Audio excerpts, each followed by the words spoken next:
Saying recording now. Hello. So allow me to introduce myself. My name is Charlie and I'm the newest member to the Castle Cameras team.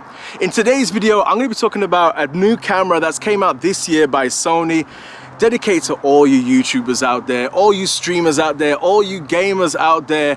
You're going to love this camera. It's the ZV-E10.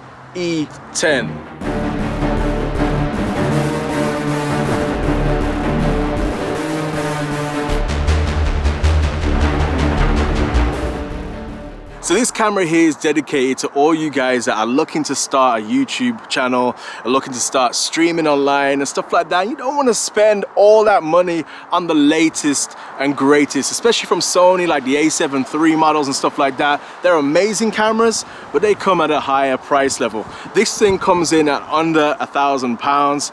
It's amazing for what you get in this bundle. So I thought what I'll do today is why not actually vlog and show you guys what you can get out of something like this. So I've came out into the wilderness to get nice and chilly to make this video for you. So let's switch over from this camera here, which is the older ZV-1, which got released a year ago, and switch over to the latest and greatest model to talk about what this thing has inside. So let's take a little walk and talk about the design of this new camera. Now this camera is designed very similar to the A6000 series from Sony, and for a good reason. Now they decided to ditch the smaller sensor on the ZV-1 and go for an APS-C size sensor, which is a larger sensor delivering more depth of field in the background and things like that, which is also great because now we get to have interchangeable lenses on this camera, which makes this camera super versatile. Another thing you'll notice is the record buttons are a lot larger now. So unlike some previous Sony cameras where it's a bit difficult to reach, now it's so easy. You can just press that button right on the top. The on and off switch is actually literally a switch now, which is pretty cool and pretty handy. And there's also some two new functionality buttons which we probably haven't seen before.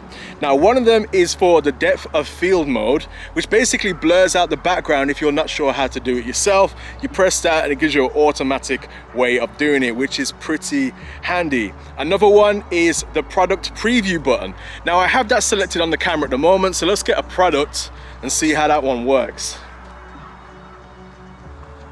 So looking at the camera and I want to show a product, back at the camera and I want to show a product. That's pretty neat. I mean, that's some snappy autofocus right there, which is perfect for this kind of scenario. Also, one last thing that you'll notice, which is pretty new or a little bit different, is previously the rocker on and off switch right by the shutter button used to be the on off switch for these Sony cameras, but now it's actually a zoom trigger. So when you toggle that left and right, it will zoom in like this. Yeah. And one of my personal favorite things they've carried over from the ZV-1 is that beautiful, big, large microphone setup.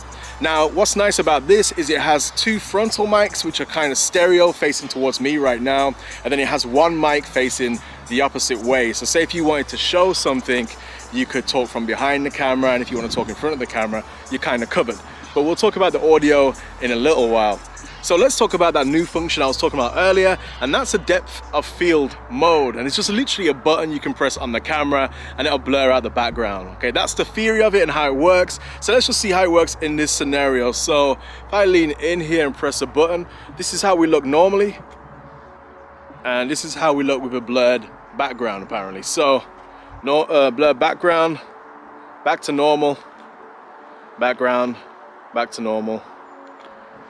Yeah, just like that. So what I'm seeing is it's doing on the screen here is actually bringing up the brightness for the scenario.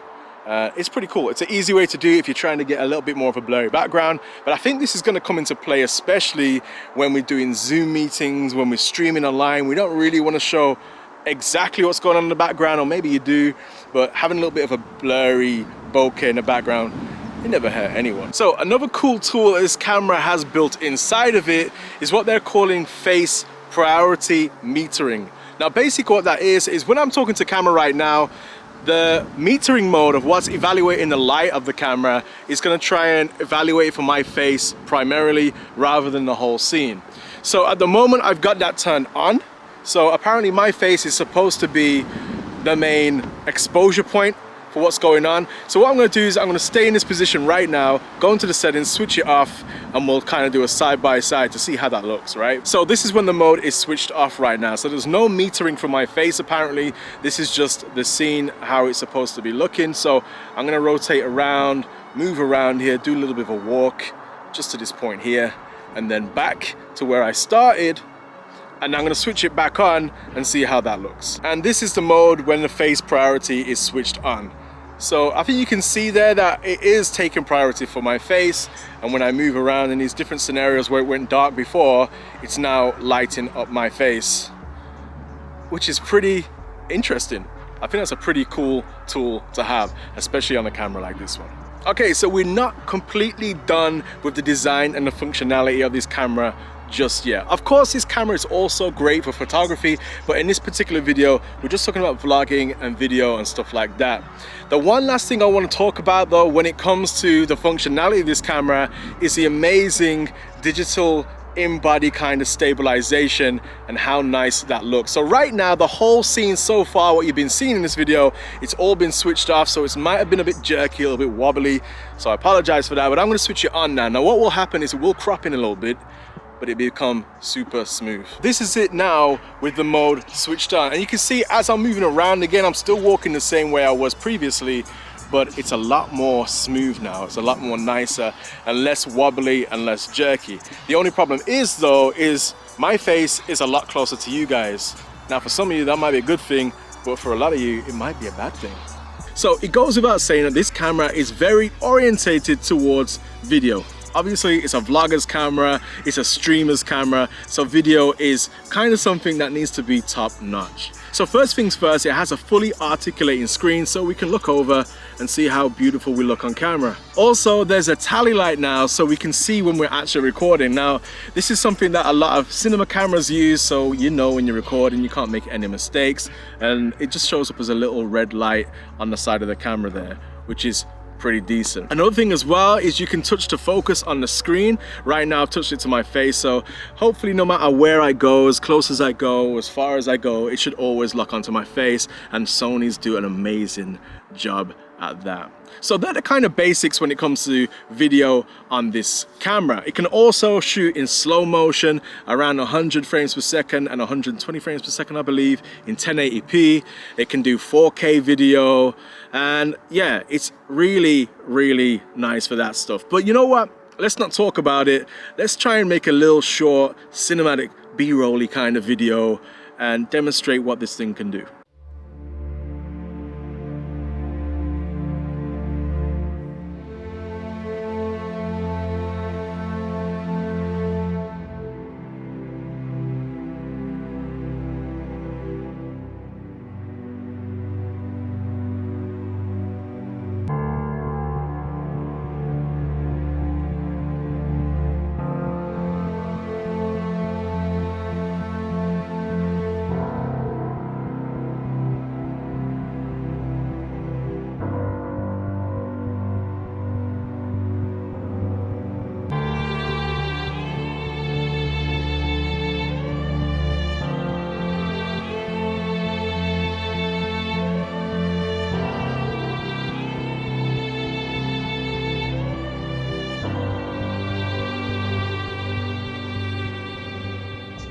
So I hope you enjoyed that small, very random B-roll kind of thing. I just wanted to show you guys what the slow motion's like on this thing and how kind of cinematic you can kind of get, even with a little camera like this, which is below like 800 pounds, which is absolutely crazy. So we've covered video. I just want to talk a little tiny bit about the audio in this thing, and I might as well use the ZV-E10 as a demonstration here. So you can see on the ZV-E10 here, when I go close, you can see that there's a nice grill microphone right here.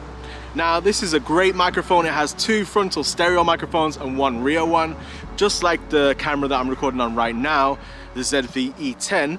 And what I want to do is just demonstrate to you what you can get out of that kind of microphone. So as right now, you can hear me talking to you guys from the front, pretty fine I hope. And I'm just gonna walk around the back so you can hear me there as well, which is pretty awesome. So imagine you was showing someone a scene in front of you and you're trying to describe what's happening in the scene. Like for instance, take a look at this beautiful sun right here and the way it's just casting its light through these trees alongside this beautiful hill. You get what I mean? You can still hear my voice perfectly, and I can just walk around the camera, back again, and hopefully you should still hear me just as well. Let me click on my face again. Perfect, so we tracked, which is pretty awesome. One awesome thing as well that comes with the camera is a windshield that pops on to the top of this. Now you would have saw it on the previous model as well, on this model, but you can also get it on the ZV-E10. Now this thing makes the world of difference. I'm gonna give you a demonstration. So right now, the windshield, the little furry thing, is on top of the camera. I'm gonna take it off so you guys can hear the difference in sound. So that's with it taken off. And to put it on, you simply, let me just focus this here for you. You simply put it into the hot shoe here, clip it in, and then away you are, ready to go, which is pretty awesome. You can clip it back out and then just slide it back on here. Now I'm not sure what the audio sounds like right now, but I'm guessing there might be a bit of blowing going on. So let's put this thing back on. Another thing about audio as well is finally on these kind of cameras, we finally now have a microphone input, so you can plug in an external microphone if that's something you wish to do, maybe using lapels or, you know, them kind of lavalier kind of microphones, or maybe using an external Rode kind of microphone. Then you have that ability to use those items with this camera, which is awesome. Also, you've got a headphone jack, so if you need to hear yourself back, you've got that built into the camera as well, which didn't previously come on some other Sony cameras. So I guess that's it for today's video. I hope you enjoyed this shorter kind of review video of this Sony ZV-E10, and I hope I covered enough information for you guys to feel interested enough to look into this camera. If you are interested in this camera, then please head over to castlecameras.co.uk. Here's the plug, there's the logo. Head on to our website. We have all the best deals with inside the UK delivered right to your door, so feel free. I'll leave a link in the description below. And a big thank you to Steve for loaning us this Sony camera so we can do this review for you guys. So thank you for having me. Thank you for spending the time to watch this video, and I guess I'll catch you in some other video that comes next on this channel. Until then, peace and love.